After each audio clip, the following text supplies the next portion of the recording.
welcome to another edition of Top Lines and Tails, your weekly livestock podcast. And as always, we'd like to thank our sponsors, Harbro. But this week, I'd also like to thank you, the listener, for all the support you've given me over the last year or two, as this week we head towards a very special milestone and a very special episode we have to celebrate it with. Top Lines and Tails is excited this week because it's coming towards our 100,000th download. Who would have thought that in December 2020 that we first started this, that there'd be 100,000 episodes and people that would listen to it. And the very first episode that we had some fantastic guests on there, and I was so excited about it. And then everything went wrong. The technology went wrong, and it all went to ratchet. And eventually we managed to stop and re-record best part of an hour's recording the second time. And when it happened, my three guests on there had a bit of time talking to each other while they were waiting, and they all sat and got pissed together with some drams of whiskey. And by the time we got back on the second time, they were well opened up. And my very first guest is on here tonight, and that's Ian and Madge Anderson. It's so fantastic to have you back on again 125 episodes later. That's very good. And I do really feel like that having the pair of you on, it's like talking to royalty. Really, you're the kings and queens of the beef world, the pair of you. And you must be joking. Everybody knows you, and more to the point, you take the time to know everybody else. So, Ian and Madge, it's just great to have you on, and we've got a special occasion on this weekend, I believe. Yes, it is, and it's this Saturday evening. We're actually heading off to Pitlochry tomorrow morning to spend a couple of nights in the hotel that we were married in and had a reception. so they're reminiscing. And am I right in thinking, Madge, that's 60 years ago? Is that right? How the hell did you put up with Ian for 60 years? Oh. He's not too bad, Andy. He's not too bad. He's not too bad. Well, 60 years since you were last in. I hope they've oiled the bed springs a little bit since that day a long time ago, Madge. Are you insinuating that we'll better test the bed springs in Pitlochry Hotel? You best had to, and give him some pre-warning. After 60 years. No, that's brilliant to have you both on here, and we've known each other. I've not known you for 60 years. Obviously, we've known each other a long time through days back in Smithfield, and you guys were very good to me. I remember you first, Andy. Aye. And Ian, we'll just go back to the beginning a little bit, and pre-Madge days. I think you left school at 15 years old, and am I right in thinking you went and worked for your father? Yeah, I left school in Invergowrie School, actually, near Dundee. At 15, just went to work as a general farm worker under my father, who was the manager at a place called Millenfield Farm, right beside Invergowrie Village. And it was a farm, as you know, a normal farm at the time, but it was taken over by the horticultural research station. That's probably what it still is now. And my father wasn't into that type of thing. But anyway, he left there, and then he went to, as a farm manager to a place called Ballinamone at Ballinloo near Pitlochry. And I just was lucky enough to follow him there, and got more interested because it was a suckle calf producing outfit where we sold the suckle calves at McDonald Fraser at that time in Perth. And he'd be a bit of a taskmaster, your father, would he be? Aye, you could never please him, in other words. But he wasn't a bad. He was a good taskmaster. You learned the hard way, in other words, you know. Well. So, and I think it would be there that I got more interested in the cattle. Okay, and then you went off, I believe, to do national service. So somebody sent you to the forces to go and drill a bit of discipline into you, Ian. What did that entail? Well, I think looking back now, there should be more people put to the forces, more young chaps. I learned a lot more discipline. Didn't do any harm anyway. But did my national service in the RAF. Okay. And where were you based then? A place called Padgate. Oh, goodness knows what shire it was. It was like another world to be at that time, anyway. Somewhere down in England, anyway, and a lot of English people telling you what to do. There was, I know. But did my 2 years there, and then when I came back, was fortunate enough to get a job with the Derkloch herd. The Derkloch herd is something that I've studied quite a lot, and a lot of our listeners will have heard of there with Mr. Weems Honeyman, who was a textile magnate and made a lot of money in that. And had you any idea how big and how strong and what a force the Derkloch herd were when you went there? Or was it just you going just to another farm? I would think, being honest about it, Derkloch were middle of the league, I would imagine. You know, they weren't at the top, but they were well recognised. Certainly well recognised. As some of the females came out of Derkloch that we can look back in the histories of the Angus and realise that the females underpinned a lot of other herds as well. And for all they weren't great names in them, they on the bulls perhaps. Certainly in the 40s and 50s, Derkloch were. That's right. Well, I was thinking about bull sale wise. They were pretty near the top sometimes, but mostly middle of the line, I would say. Underestimated by that. And I seem to remember you telling me when we spoke before this time ago that you went there, and I think you were the 4th or 5th stockman in a line there. That shows what sort of a... Well, actually, aye, it seems ridiculous now, but there was actually 5 stockmen.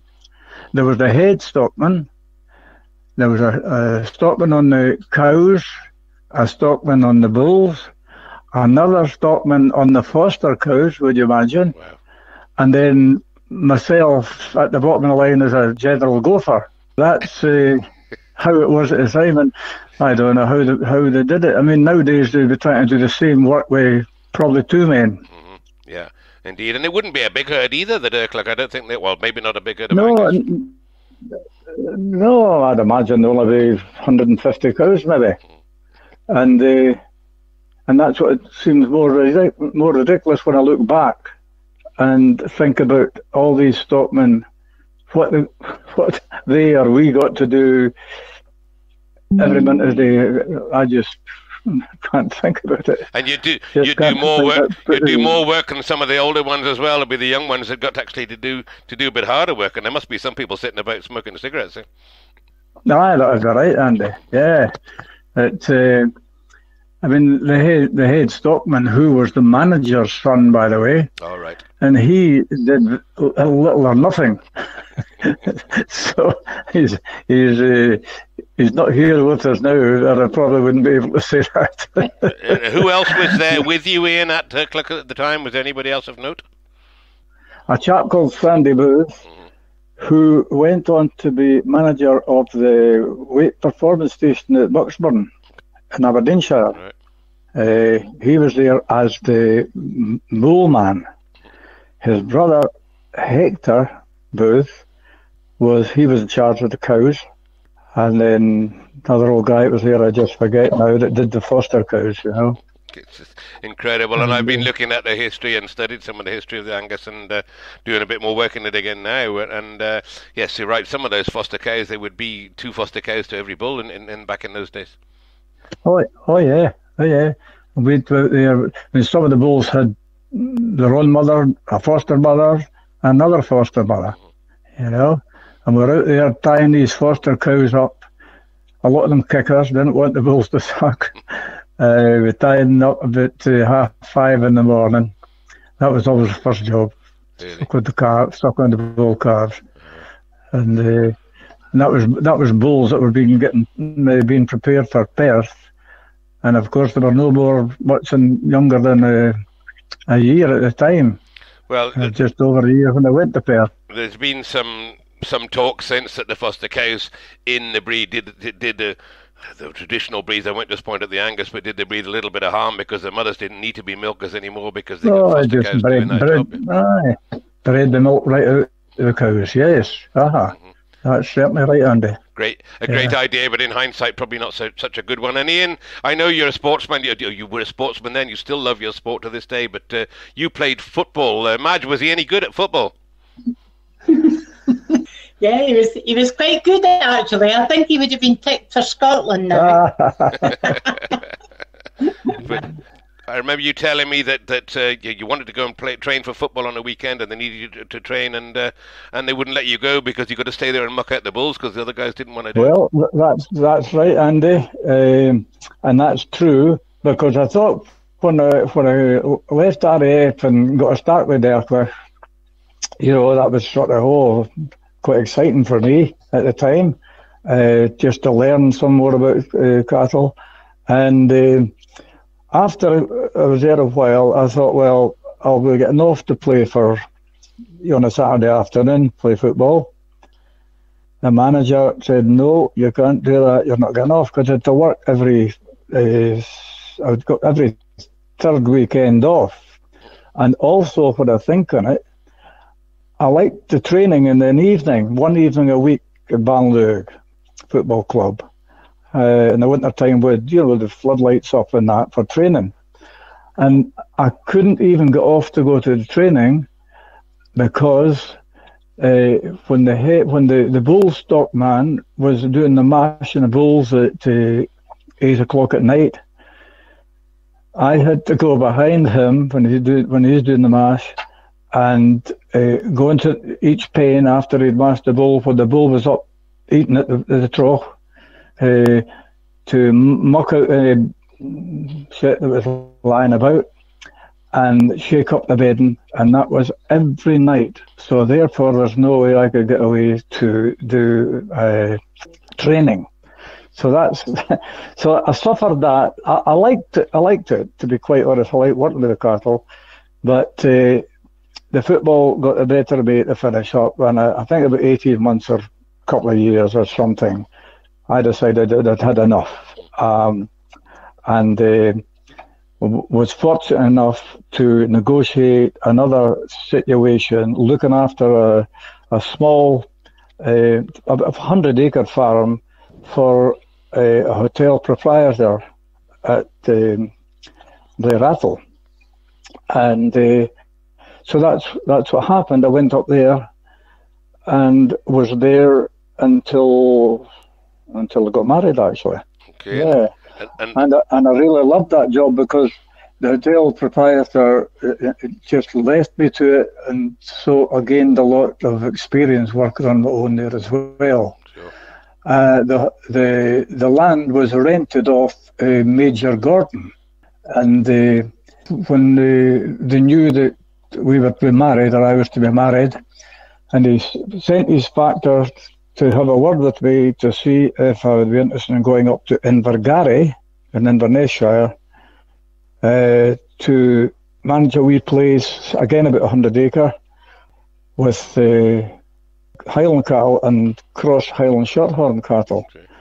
So, so I worked away until at the Tilt Hotel until I was married.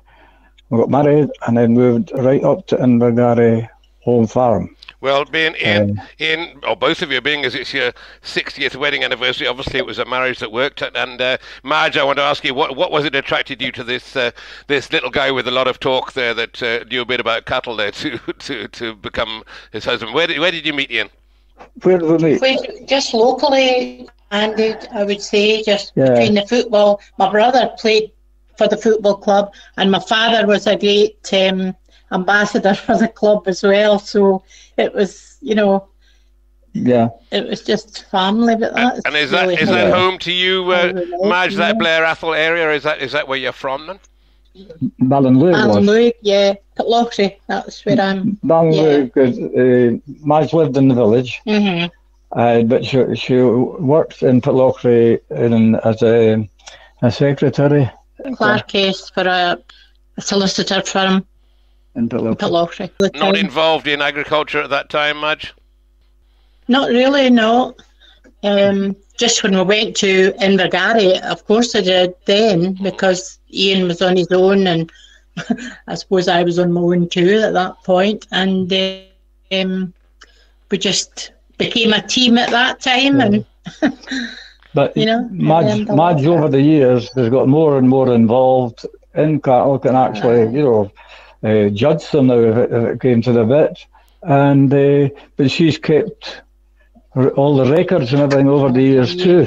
Wherever we've been. Well, Madge, so she's been really good. Madge, you must have been a good judge in men as well, because you picked a good one there. I think everybody else will agree with that, apart from maybe yourself. The thing was, Andy, there wasn't many men about Ballinlough to pick from. That's the thing. Just a tiny village. Well, you must have seen something anyway, because you guys, as I said, have been together for 60 years, and as you said at Invergarry there, you had your own reign a little bit, and that gave you a little bit more understanding, I suppose, with managing livestock and managing yourself and managing your time and still getting out to play a bit of footy. That was it was a good win-win for you. Yeah, well, it was. The tilt had tail as well. The proprietor never bothered me. Just let me go on, and it was the same really at Invergarry. But at Invergarry, Andy, after I think 3 years. 3 years, but I began to realise, it was a good situation for a person like myself starting, or a retired or semi-retired man. But I was too ambitious, to be quite honest. And so I looked further afield. Major Gordon wasn't a happy man, I can tell you. Because they tried to do it over the phone. For leaving him, but anyhow, he understood. When I told him, he understood my situation, and I moved on. Let's just go back to Major Gordon for a second, because you told me again on our very first podcast, all those 125 episodes ago, that remember you saying that you brought cattle down to Royal Smithfield show on the train with a coal fire. Would that be from there? Would it be with Highlanders? That was from there. That was and that was my very first outing with commercial Highlanders. I went to the Scottish National in the old Edinburgh Waverley station, where it was held at that time, and our only steer that we had was champion steer. Right. And the major, he would name him lightly. He called him Ian of Invergarry. So anyway, and then Ian of Invergarry, we went down on the cattle train, and myself, I didn't know anybody, to be quite honest, except I met two main Highland people from Doonside herd and the Lees Castle herd. Okay. So they were with me sort of for company, so I can always remember. In the guards van, I suppose it would be, well, it wouldn't be the guards van, it was the equivalent of a guards van. And in the corner of this old van, we just had wooden seats to sit around, sort of forms round the side, and there was a coal fire and spare coal there just to keep the fire going as you went on.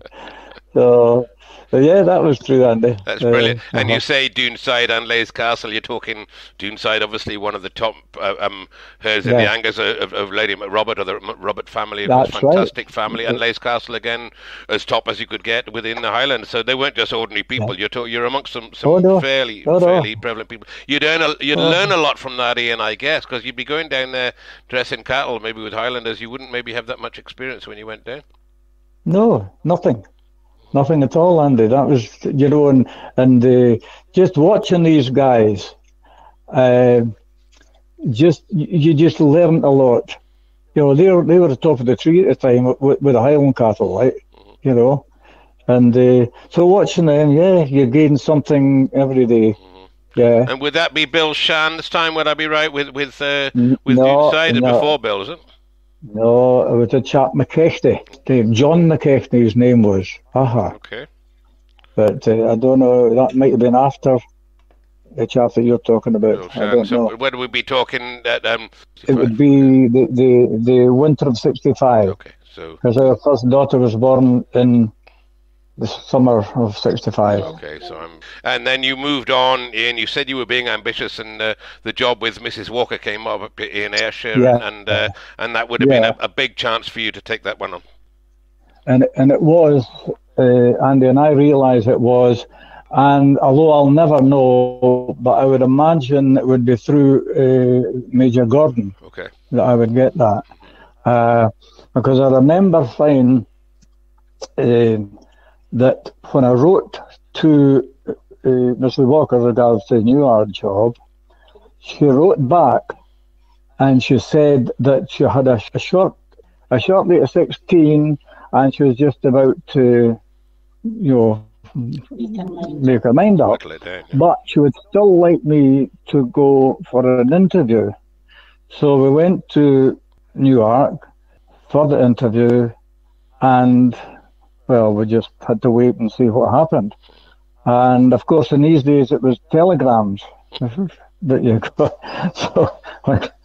So Madge, I'd been out at my work, and when I went in at whatever 10 o'clock or whatever lunchtime, I don't know. What did you say to me, Madge? Yes, well, I was pregnant with Lynn, her second daughter then, so I was still in bed. And when I got up, here was a telegram sitting where the postman just put things in our back door. And I thought, that's funny. So I opened it up, and then this was from Mrs. Walker, and it said, "Yes, would like you to come. Oh, wow. We'll speak on the phone or something like that." And that was it. Yeah. I could have haven't been there for the interview and been taken round the place into around the small estate. Yeah. I visualised it and I could have jumped the height of myself. I bet you. And just give me a little bit of history, Ian, of Mrs. Walker, because we know of what of how well you did there, but she was on her own. What was her background, Mrs. Walker, at Newark, the farm at Newark? I don't know if she was off farming background at all. I don't really think she was, but her husband was a QC in Edinburgh. Okay. And the first 2 or 3 years, well, I was there 20 years, but the first 2 or 3 years until her husband retired, they lived in Edinburgh. Mrs. Walker lived in Edinburgh. And they came to Newark Castle maybe every weekend or second weekend until Mr. Walker retired. And so it was just after that she was there most of the time. And I got to know her better as the years went on. A lovely, lovely lady. A real lady. Not a title lady, but a real lady. A real lady. And you went there. I would know later on in your days at Newark that you would have some direct bloodlines from Harvest and Dispersal and some cows from Manor Hill, but was that some of the cattle you took there, or did you get there with the cattle there already? No. When I went there, she had a commercial herd. That was mainly commercial. Okay. And so there'd be probably 100 commercial cows, and I think there was 5 Angus. Now, these 5 Angus, they were originated from Manor Hill and Harveston. Okay.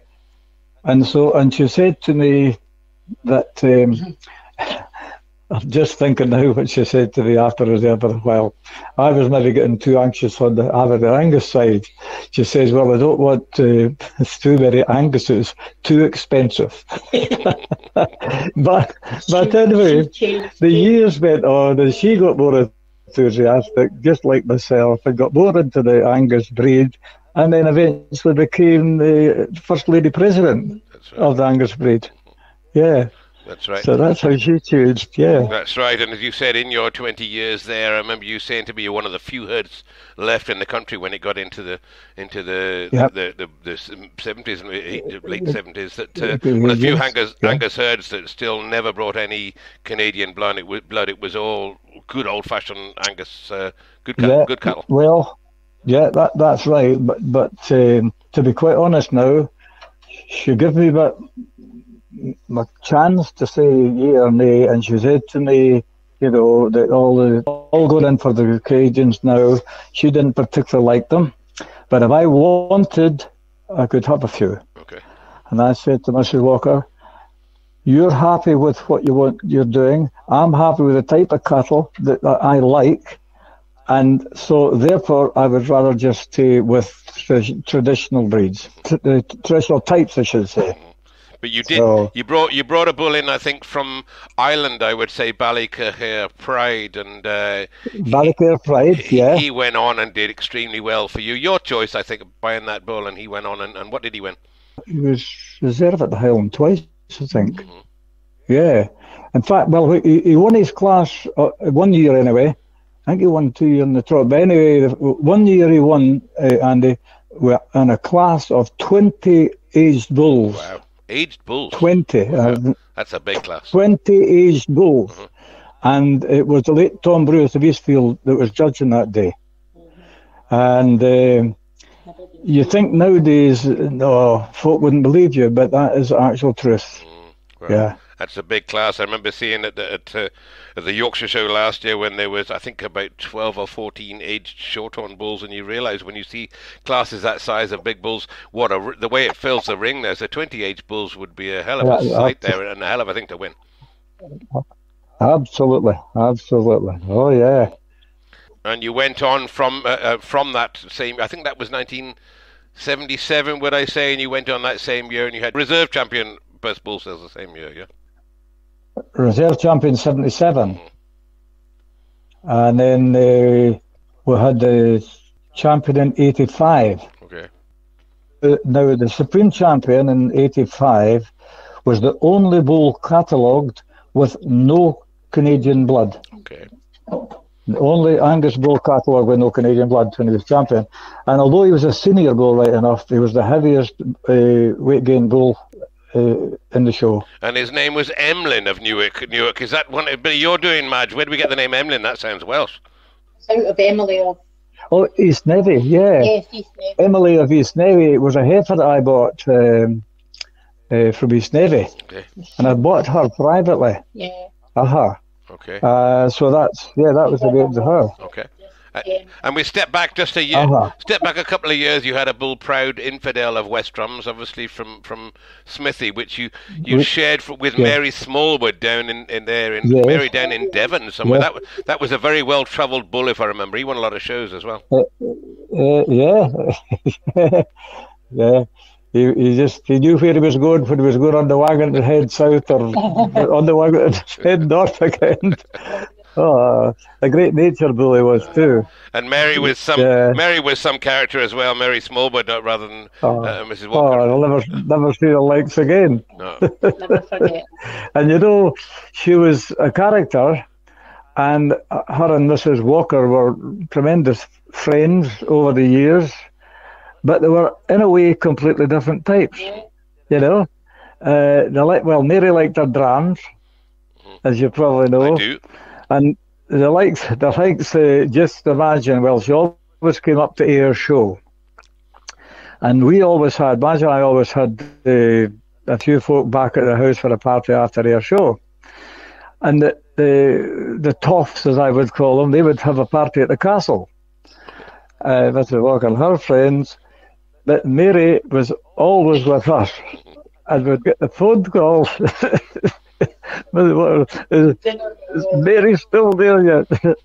Get it up here. The dinner's nearly ready and she's not dressed yet. Mary would be happy staying with us all night. Fantastic. Fantastic woman. What a character. And I remember her turning up at the shows always. When I was down in the South with her Jack Russell, she had 2 or 3 of those in tow as well, and she was something else. Talking about Jack Russell, remember one time we were down in England somewhere, and it was after the show. We were going to some dinner or something after it, and I remember the late Fred Smith. If you can remember, Fred Smith. Yeah. He was with us anyway. So there was and somebody in the front with Mary, and Madge and I and Fred in the back. So we got out to go to this do. spend about half an hour trying to get the hair off her suit. But Mary was covered with the hair as well, but she never got it. She just walked in, that was her. No. She just couldn't do it, Dad. Some woman, wasn't she? And I was fortunate enough to go and interview Mary just before she died, and yeah, she'd been that way all her life, didn't give a bugger about anything, and could swear like... Take it or leave it, yeah. That's right. Yeah.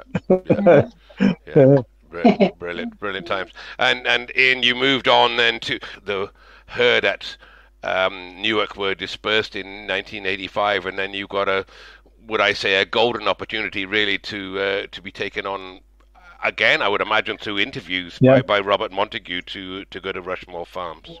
Yeah. Well, what happened in that case, Mrs. Walker gave up farming to hand the farm over to her son at the time. He was a merchant banker.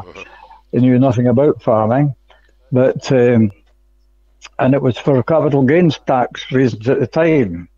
That she handed over earlier than maybe she would have liked to. But anyhow, I had the offer of staying on with her son Archie Walker. But I went up for an interview with him, and I had no paperwork, nothing at all, just thought it was a chat. Anyhow, it wasn't long in telling me that the cattle had all to go. He was a merchant banker, no, he thought about his money. So all cattle had to go, and he'd be putting on a lot more sheep. The sheep was the most paying thing at the time. So beggars can't be choosers. As you know, my daughters were all born and bred there. And but within a week, talk about pipeline news or whatever you call it, jungle drums or whatever you call it. But anyway, I came home from the tea one evening, and Madge said it was Alistair Mackay, the Shelley Society secretary. And Madge said, well, I'm not in. She said, well, I'll phone later on. So when I came home, I got the phone call again. And Alistair said, would you be, he'd heard, that Mrs. Walker was backing up, sort of thing. Would you be interested in a situation south? Didn't say where, South Scotland, South England. So anyway, I said, well, I didn't want to let anybody know that maybe I wasn't going to be happy there. So I just said, oh, yeah, well, have an interview at the Highland Show. Well, we had entered for the Highland anyhow, a team. So I met Alistair Mackay at the Highland, and he told me about this chap, Mr. Montague, that was wanting to set up a Charlie herd down in Kent. So, yeah, it seemed very interesting. So he said, well, I get himself and yourself to be in contact with her. So we got a letter from his secretary, plane tickets, went down the Saturday forenoon to Kent, to Rushmore Farm, met himself and his wife, and how he painted a picture of what he visualised, because there was no house for us, there was no farmsteading, there was just an old tin shed, and he had bought about 80 odd acres of land with hardly a fence. And although he convinced me so much, he came over so sincerely that I just said, yeah, yeah. So we went back. I didn't say yes, sorry. We went back up in the plane, and I knew going back up the plane, Madge and I talking, that's where we want to be. Yeah. So that's where we ended up. And had to start from scratch. But I had negotiated, if I was to come, that I would get my own cattle, which I had about six cattle, I think, 6 Angus. That was no bother. Where would you get them? And of course I told them those dispersal was, no, I'd get them, but I got bold and said, wouldn't it be ideal if maybe your wife or one of your sons had a small Angus herd as well as Charlie's? Well, where would we get there, he said. I said, well, the special sales coming off. Yeah. Oh, well, how much would you need? Oh, I said, half a dozen. How much would it cost? I said, well, I don't know, but I'd be hoping it'd be a damn good sale, and I'd be hoping to try and get the best ones. Anyhow, that was done, and we went back up, knowing that would happen, and so we landed down in Kent, which was heartbreaking for us. We had mortgaged a small house in a village called Coylton, near here, for our 3 girls. Karen was a hairdresser in that wee village. She had her own business. Lynn was working in the bank, and Dawn had just started as a clerkess in the station hotel in Ayr. So at least they all had jobs. But anyway, that particular morning, we were leaving. Our furniture was gone the day before. To go into storage, by the way, because Mr. Wondigo had rented a house for us about 2 miles from the farm, fully furnished. And so anyway, at the time, we had a dog, a bitch with 6 pups, and a wee trailer at the back of the car, and a dog with 6 pups, and all our frozen beef out of the freezer was left the night before the late Dave Smith at Coylton, Coylton Mains, where he worked at the time with a chap, Love. So anyway, we left the girls, and it was heartbreaking. Just they wouldn't even come out. They just looking out the windows, and we knew it wasn't just a holiday we were away on. So then we landed at Dave and Frida Smith's to collect this beef. So they take the dogs, the pups out first, put the beef in the front of the trailer, put the dogs at the back, and you notice, Andy, there's none of them spoke a word. And Dave was quite a hard wee man. You would think nothing would bother him. He couldn't speak either. Well, I would say anything, yeah. We're all choked up. But anyway, that's how much we appreciated Dave and Frisia, and I think vice versa, because we're great pals over the years. And I always say, or Madge tells me that we'll be way, way down in Birmingham or these places before or she could speak to me, and I just give her a tap on the knee now and again. Say, "I'll be all right." Very, very, very brave move, and it's a measure of you, Ian, because you knew what you were going to, and you got a free rein and a lot of money to start and make a name for yourself, if you like, and as you say, brave move leaving the family behind and going down there. But you went down and you made a good fist of it, didn't you? And then you got the chance to design the steading. I think you built your own house as well, didn't you? Yeah. Well, what happened? The boss put an application to build a house, and it was thrown out. Okay. And he expected it to be thrown out, so he just reapplied. And in the meantime, started building the steading. Now, it wasn't a huge steading by any means, enough to hold 40 cows plus a few bull pens, etc. But anyway, he said, just go and make whatever it is, just do the drawings out. Then he would get the architect, blah, blah, blah. I had to sit with the architect and go through this. And also a cattle handling system. So that was all done. And I just imagined, well, it would be done with a normal just breeze block, which it was done with breeze block.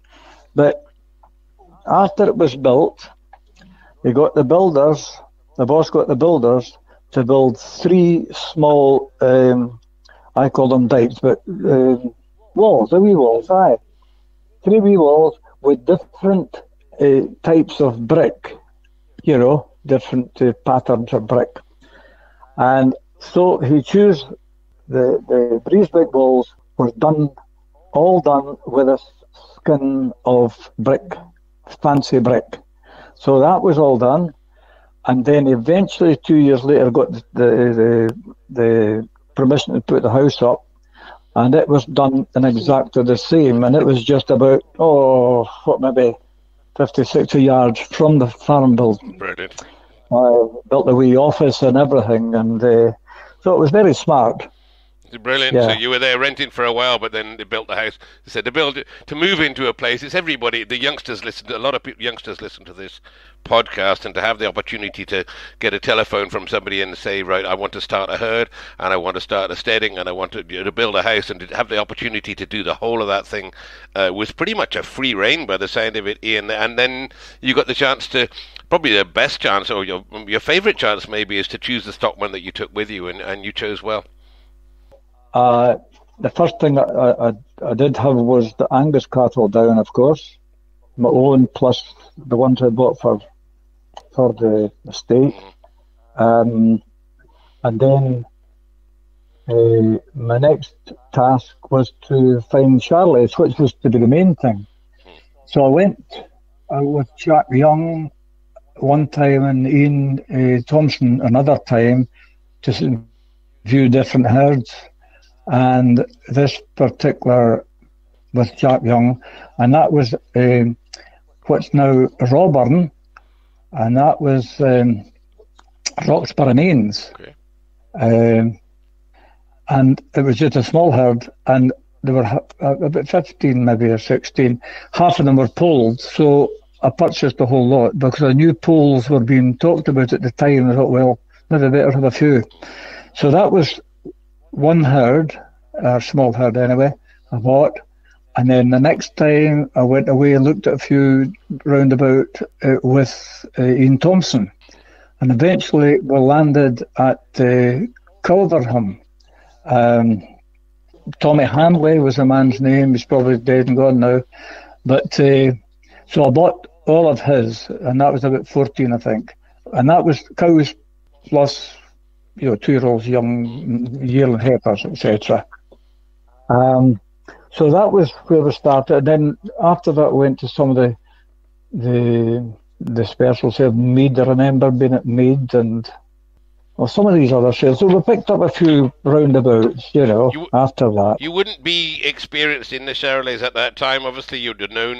Smithy would be going to Campus Barron, where they'd be getting a few in there, and it was a time for you guys that have been in the Angus to get into the Charolais. But you'd be taking a punt on some of these.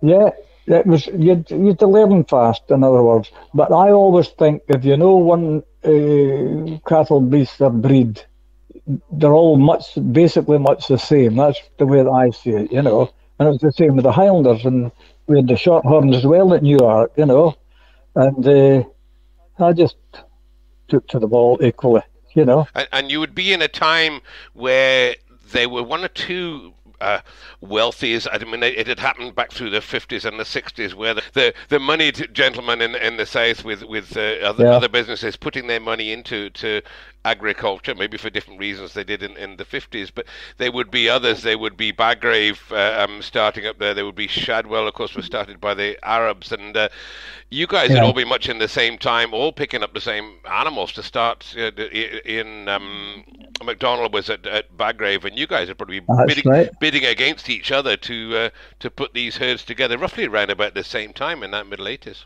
Yeah, but the funny thing is, when you say that, Andy, I never ever looked at it in that way. I looked at it, I was fairly conscious of that maybe being a fact that people would say, oh yeah, it's all right, you can see you've got the money to do it. I didn't look at it that way at all. I looked at cattle that I liked and cattle I wanted to buy. And if I thought that if cattle were going over what I was wanting to do, I would just stop. Okay. I wouldn't be run up. No way. Okay. No way. Never would have done that. Yeah. No. Okay. I was doing it as though I was doing it for myself.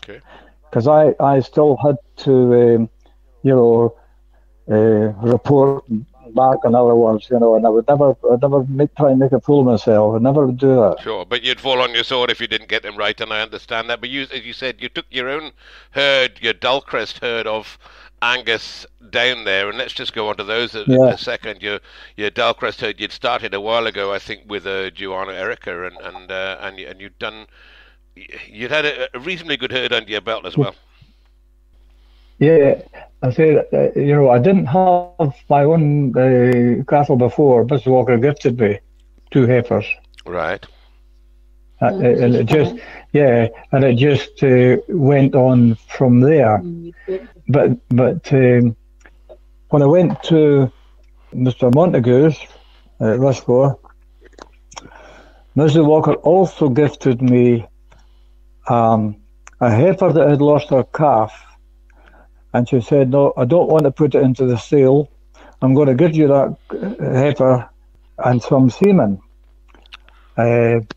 So that's what she did. So I went down to Rushmore, and the semen was by, I think it was Proud Infidel. Anyway, got a heifer and calf, and the resultant calf was a bull calf that eventually went to Perth and was champion, junior champion, an overall champion. So that was like a fairy tale in itself. That was your first trip up, I think, from Rushmore to go to Perth with Carl that you were breeding for them, and you took your own beast on the back of the wagon. I think you told me Dullcrest, Blackthorn, and as you said, he was champion Angus that day. So I'd be up with Charlie's, and then he was there. Angus bull. And he was was judged by Harry Cook that year, I think, and Harry a great man as well. That was Harry Cook. Harry used to show at Smithfield.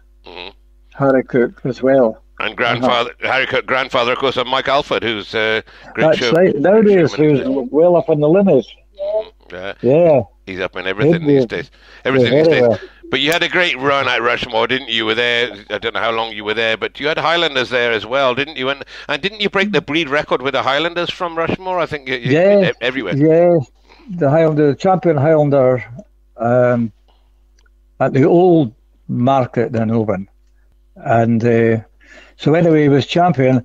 And of course, we'd always a big party after. There was the Highland Cattle Society dinner. Remember it well. And, Charlie McLean was with me at the time. And so anyway, this would be, I don't know, probably 1 or 2 in the morning. And we'd had a few coffees or whatever you have at these things. And it was Charlie again. I'll blame Charlie for everything. So Charlie said to me, there was a piper playing way up in the gods. And this balcony way up in the open halls, I think it was called. He said, we're getting the piper to pipe the bull into the ring tomorrow the sale. And I said, of course, the mood you're in at the time, you'll do anything, okay. So I said, but how are we going to get the piper to do that? Well, he says, I know him. So I said, well, on you go, organise. So Charlie went, organised that with the piper. And of course, the next morning, the first thing I did was make sure it was okay with auctioneer. And that was no problem. And at that time, it was when all the foreigners were there buying Highland cattle. Germans, Danes, and all the Swiss and all the rest of it. And the old market was absolutely packed to the girls, ringside. I was there, Ian. I was there at that sale. Oh, you were there? I was. You were there that day. Well, you'll know the rest. But anyhow, prior to that, our bull would be a bit forced to be in because he was a senior. And no sign of the piper. So I thought, that's that. So all of a sudden, we saw him coming, trying to run with his bag, the box with the bagpipes in it. And I said, he's come, here he is, Charlie. So anyway, the chap got there, and he's trying to get them out of the box. I said, hurry up, the bloody thing's pumped up. So anyway, by the time we got them started up, our bull was still just 2 to go. But anyway, got them going, and so Charlie's leading the bull around the ring. I went up the rostrum. The piper walked round in front of him. And it was just absolutely magic. But, prior to that, we're thinking to ourselves now, say he makes little or nothing. There's just going to be an absolute flop. But anyway, he was away up at 10,000 in no time. And I'm thinking, that doesn't matter. As long as it's at least 10,000, that's fine. So it went on to be 18,000, which was a record at the time. And of course, we were all quite excited about this thing, and with no mobiles at that time. So I headed out into the street to find the nearest telephone box to phone my boss in London. So I got him, I told him the story. Whether he appreciated what it all meant, I don't know. I suppose 18,000 was nothing to him. But anyhow, I said, I don't think that that record would ever be beat in our time, in our lifetime. And away I went back. And one of the first chaps I met was Ken Fletcher, the Scottish farmer. Aye, your records didn't last long. I said, how? He says, a reserve champion made 20,000. So I went down like a flat balloon, burst balloon, that was it. And that was Seamus of Pennygowan, I think, wasn't it? Seamus the second of Pennygowan. Yes, that beat them. And one of those was bought by, if I remember right, the Germans, because I ended up going to Germany to hear Baumer's, and I think one of them was bought by Baumer, and the other one was bought by the musician Pete Waterman, wasn't it? Waterman, something Aiken and Waterman. That's it, yeah. Something Aiken and Waterman. I think some of our younger members won't even know what we're talking about, because fantastic musicians, or not fantastic musicians, but they did bring us Kylie Minogue, and we got a love of them for that. And yes, that was one of those great occasions in those old marts. And then Ian, the other thing I would mention, you've got to blame Charlie again now, is you were the first man to clip out a Highlander for Smithfield, and I've done that job a couple of times since, clipping out Highlanders, shaving them off and fetching them down. But you were the first one to bring a Highlander to Smithfield trimmed out like a fat stocker, and that was a great day. I'm going to correct you again, Andy. I got the blame. It was Charlie McLean, but he did ask me. And I said, "Oh yeah, on you go, Charlie." So we had two, and we clipped one. We would never have dreamt in clipping a female, of course, just to steer. And it was only to show, sort of the commercial side of them, as it were, and some folk liked it, some folk didn't like it, but it was just an exercise, and yeah, just a bit of fun. It started a trend because at the time I was dressing a lot of cattle, and I got into clipping a few of those out there. I did one for the 200th centenary and for the Queen Mother at the Highland Show, and then I did one at Oban at the Mart when they moved to the new Mart, and the Princess Anne was standing there watching when I did a demonstration clipping one of those out, and then she gave me an absolute bollocking saying I've just ruined it completely. So not everybody loved it, you're right, but it was it's good to see what they are, and the Highland beef, and I've done a podcast on the Highland cattle, and the Highland beef it eats bloody well, and it's still to this day it's still a damn good product. That's right. That's right. And then you moved on. I think. What happened? I'm not sure. With Rushmore, did they close or fold or just sold on, or what happened? You moved on to. Yeah. Well, the Rushmore herd was sold lock, stock, and barrel at Lichfield, and well, that was just to end the Angus, Highland, and the Charlies, of course. Yeah. But with a great sale, I must say, what a tremendous sale. The top price was 20,000 for a Charlie cow, and it was 11,000 for a Highlander. Yeah. So our average was very good too, with a really good sale. And then from there, I'm going to suggest the late 90s now, mid 90s, you went on to Harveston, and you went back to, and my podcast listeners on here, you podcast listeners out there will know the name of Harveston, J. Kerr, one of the greatest Angus breeders, or greatest cattle breeders probably has ever been in this world, and his daughter had taken on the farm by then, and Lucy Poet, and you went on to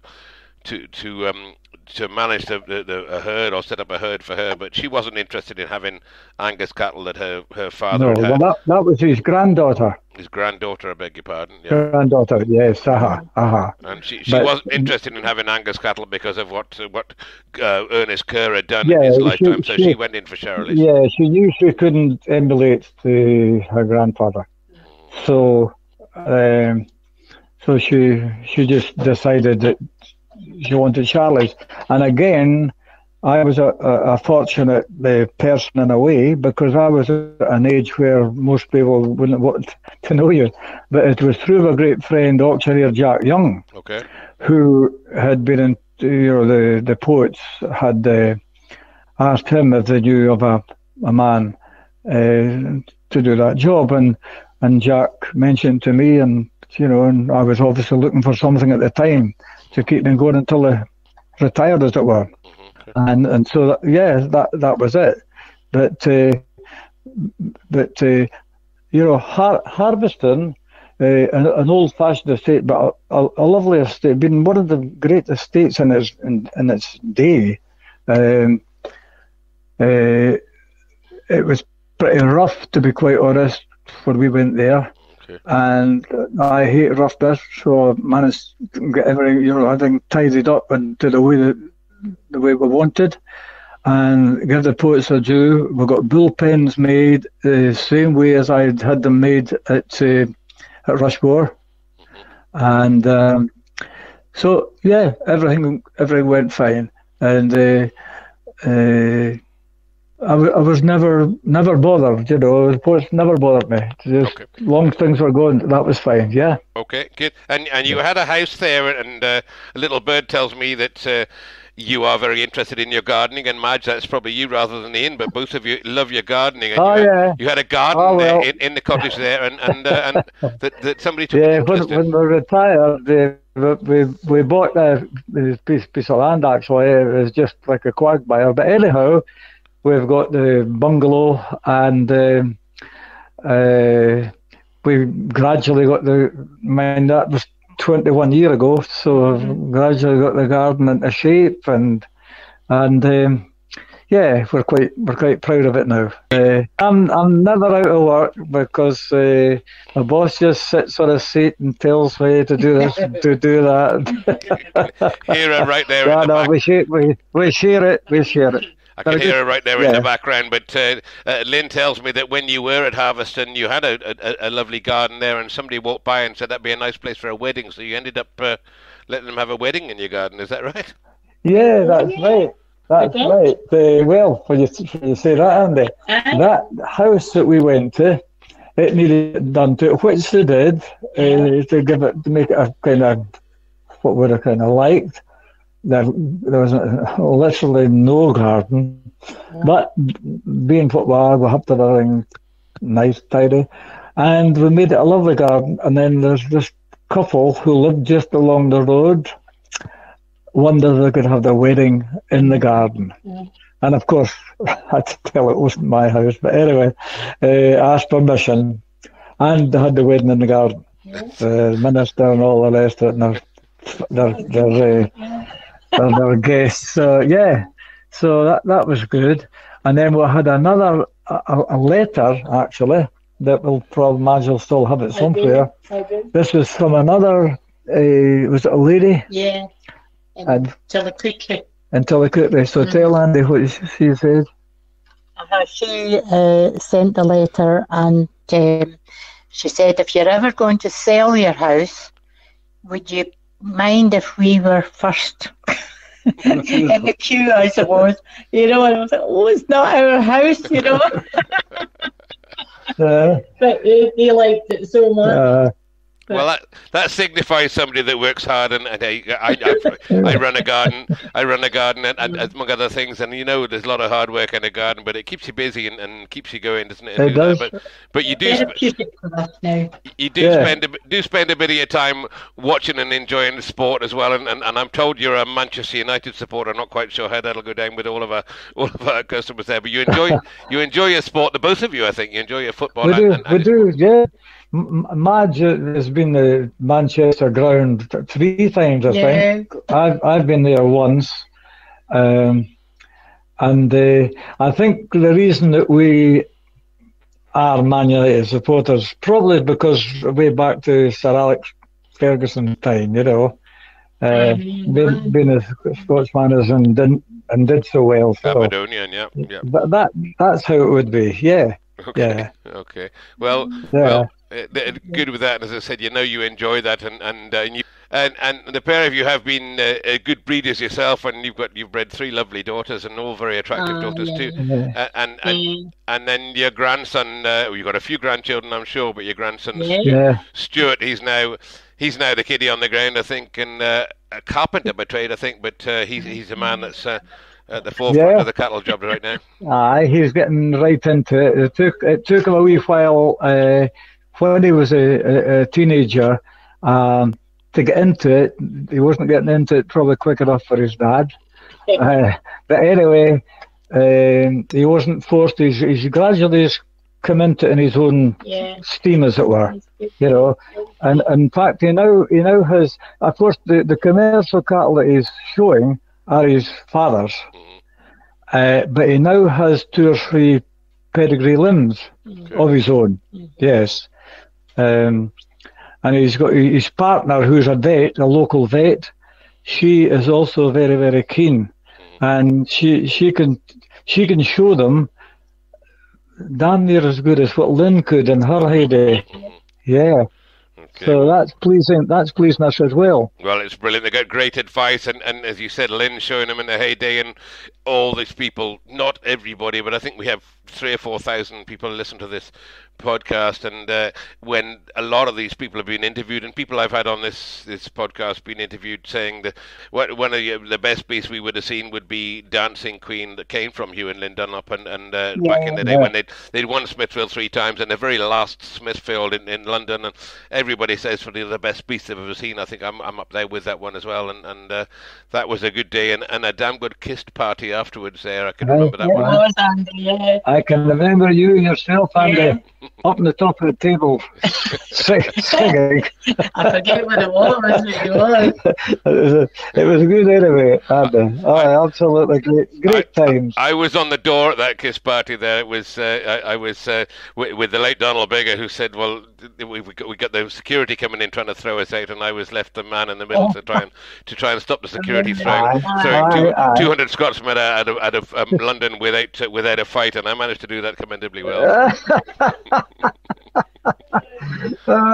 You managed to persuade them that it was okay. Yeah.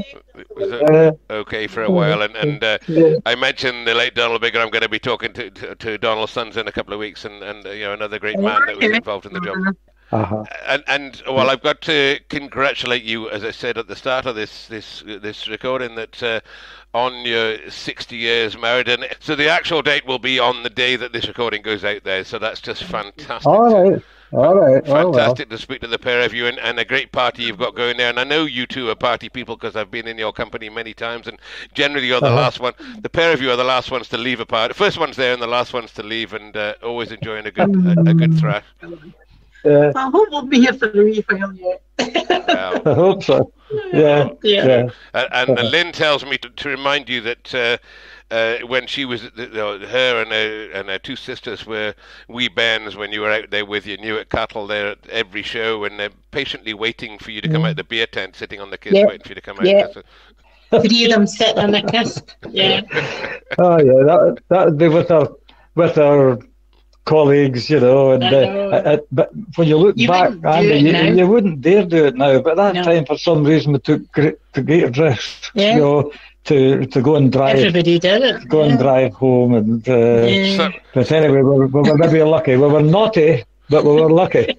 Some of those great names as well. I mentioned Dave Smith, Jimmy McMillan, Jimmy Martin, Dave Murray, Alistair Clark, some absolute classic people that were in amongst your company back then, and people you've called friends. But I think a lot of people between the two of you will know. Everybody knows who you are, but I think, as I said, it's not just they know who you are, but and they're friends with you, but you're friends with them, and you take the time to make friends with everybody and be friends with everybody and remember everybody's names, and I think that's something that's a credit to the pair of you, and I really personally thank you for inviting me to your party this weekend, and I think it'll be you are a very very popular. You'll be missed, Andy, but I know full well you'll be telling the truth. You tried your very best to be there, and we appreciate that, Andy, very much. I did. I did indeed. And so, to the pair of you, I wish you a very happy 60th wedding anniversary, and from everybody at Top Lines and Tails, it's been fantastic to talk to you, and they all wish you the best as well. Thank you so much, Andy, for your time again. Thank you so much. Thank you for listening to this week's episode of Top Lines and Tails, and I hope you'll all join me in congratulating Ian and Madge on such a fantastic milestone to reach their 60th wedding anniversary and the big party they've got going on this weekend. And if you're not going to the party, please raise a dram to the pair of them. And I really appreciate your help there. And also, of course, I appreciate the fantastic sponsorship that we have from Harborough, who continue to support us week on week. And to all you cattle breeders out there, with springtime just around the corner and turnout on the horizon, now might be the time to get those magnesium buckets in stock. And don't forget that Harborough Triple Mag buckets are great quality with multiple sources of magnesium to ensure your cows are covered against the risk of grass staggers. So please look out Harborough on the internet or contact your local representative. And while you're on the internet there, please go and have a look at our Top Lines and Tails Facebook page, where you'll see some great photographs that we've dug out for this episode and for all the other episodes as well. So, and as I said at the beginning of this show, then thank you very much for your continued support as we head towards 100,000 downloads.